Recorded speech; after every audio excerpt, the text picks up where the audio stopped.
guys po guys. Ito po ang dagat ito guys. Medyo maalong ito guys. Ayan. Ito yung port ito guys. Ito yung Pantalan. Yung po yung bagong ginagawang tulay. Underpass.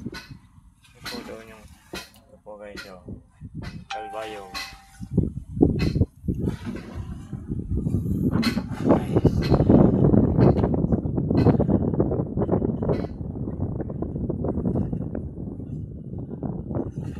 Malawak na dagat na dyan guys, napuro yan guys.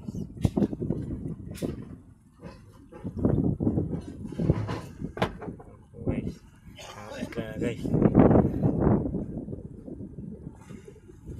Medyo okay ang pala nito guys.